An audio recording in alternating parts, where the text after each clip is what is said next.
السلام عليكم ورحمة الله وبركاته.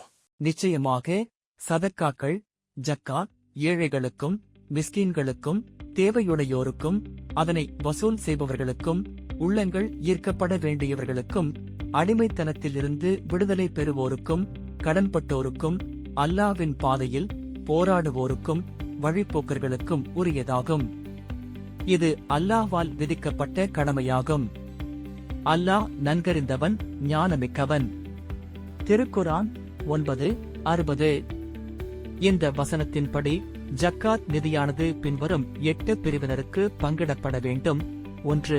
அல்-ஃபுகரா, ஏழைகள், அதாவது அடிப்படை தேவைகளை கூட பூர்த்தி செய்ய முடியாத நிலையில் இருப்பவர்கள். 2. அல்-மசாகீன், மிஸ்கீன்கள், அதாவது தேவையுடையோர், வருமானம் இருந்தும் போதுமானதாக இல்லாதவர்கள். 3. அலாமிலீன அலைஹா, ஜக்காத்தை வசூலித்து நிர்வகிப்பவர்கள். அவர்களின் ஊதியம் இந்த நிதியிலிருந்து வழங்கப்படலாம். 4. அல்-முல்லஃபதி குலூபுஹும், உள்ளங்கள் ஈர்க்கப்பட வேண்டியவர்கள், அதாவது புதிதாக இஸ்லாத்தை ஏற்றவர்கள் அல்லது இஸ்லாத்தின்பால் ஈர்க்கப்படுபவர்கள். 5. ஃபிரிகா, அடிமைத்தனத்திலிருந்து விடுதலை பெறுவதற்காக உதவுதல். 6. அல்-காரிமீன், கடன்பட்டவர்கள், தங்கள் கடனை தீர்க்க முடியாத நிலையில் இருப்பவர்கள். அவர்களின் அத்தியாவசிய தேவைகளுக்காக வாங்கிய கடன்களை அடைக்க உதவலாம்.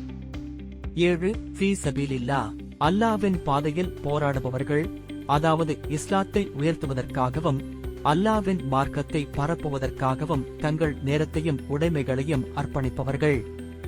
இது கல்வி, தஹ்வா, இறை அழைப்பு மற்றும் பாதுகாப்பு போன்ற பல்வேறு நோக்கங்களுக்காக பயன்படுத்தப்படலாம். 8. இப்னு அஸ்ஸபீல், வழிப்போக்கர்கள், அதாவது தங்கள் ஊரை விட்டு பயணம் செய்து கொண்டிருக்கும் போது பொருளாதார ரீதியாக சிரமப்படுபவர்கள்.